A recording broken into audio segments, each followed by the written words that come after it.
ভালো থাকুন নতুন বৌদি, ভালো থাকুন দিলীপ ঘোষ। অবিবাহিত বলে এবার দেবেন না কেউ দোষ। প্রথমেই দিলীপ ঘোষ এবং তার সহধর্মিণী যিনি হতে যাচ্ছেন তাদের জন্য শুভেচ্ছা, আন্তরিক শুভেচ্ছা এবং অভিনন্দন। খুব ভালো কাটুক তাদের আগামীর দিনগুলো, এই আশা আমার তরফ থেকে রইল, শুভেচ্ছা রইল অনেক। তবে এইটুকু বিশ্বাস করি যে মানুষটা দীর্ঘদিন ধরে, প্রায় 32 বছর ধরে প্রচারকের জীবন যাপন করেছেন, তারপর সেই দায়িত্ব থেকে মুক্ত হয়ে গিয়ে তিনি রাজনৈতিক দায়িত্বে এসেছেন, সেখানে মানুষের জন্য মাঠে নেমেছেন, লড়াই করেছেন, মার খেয়েছেন, রাজনৈতিক নেতাদের যে কাজ সেটা করেছেন। 365 দিনের মধ্যে মাত্র 2-3 দিন যদি মা বাবার জন্য বা বাড়ির লোকের জন্য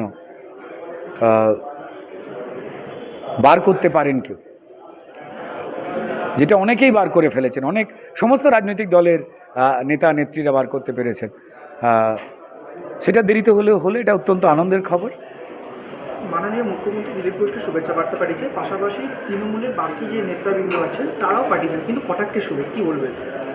দেখুন, তৃণমূল প্রথম মুখ্যমন্ত্রী যে শুভেচ্ছা বার্তা পাঠিয়েছেন তার দায়িত্বশীল চেয়ার থেকে তিনি তার সঠিক দায়িত্ব পালনের চেষ্টা করেছেন, এটাই বলবো। এটাই সৌজন্য, এটাই শিষ্টাচার, এটাই ভদ্রতা।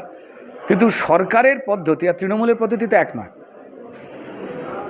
এখন তৃণমূলকে যদি শুভেচ্ছা বার্তা পাঠাতে হতো বাকি নেতাদের, অন্য বাড়ি থেকে বা ফুলের দোকান থেকে ফুল চুরি করে দিলীপ ঘোষকে পাঠাতো, সেটা নিয়ে আবার একটা কেস হয়ে যেত। তো ওরা জানে যে দিলীপ ঘোষকে ওইভাবে শুভেচ্ছা দেওয়া যাবে না, কারণ ফুল চুরি করতে হবে, বাকিরা তো কেনেন না।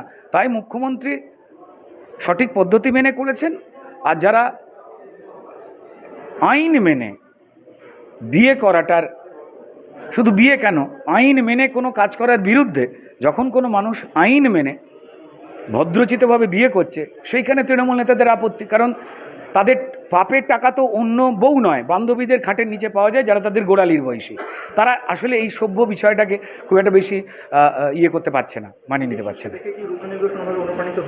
না না, আমাকে এইসব বিষয়ে কেউ অনুপ্রাণিত করতে পারেনি। আমার 25 বছরের বন্ধু রাজ চক্রবর্তী, পরমব্রত চট্টোপাধ্যায়, কাঞ্চন মল্লিকও করতে পারলো না, তারা বিভিন্নভাবে বিয়ে করে। তো দিলীপ ঘোষ তো আমার বন্ধু নয়, তিনি আমার রেসপেক্টেড লিডারদের মধ্যে একজন। তো আর আমার একদিকে রাজনৈতিক লড়াই, একদিকে ব্যক্তিগত কিছু কাজ, আমি পুরোটা খুব একটা সামঞ্জস্যতা রাখতে পারি না। তো বরং এই 26-এর যে লড়াইটা, সেটা কেটে গেলে সব কিছু জেনে শিখে তারপর বিয়েটা করবো।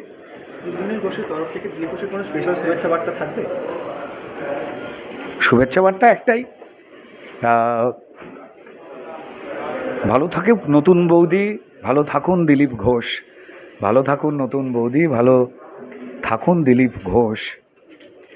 অবিবাহিত বলে এবার দেবেন না কেউ দোষ।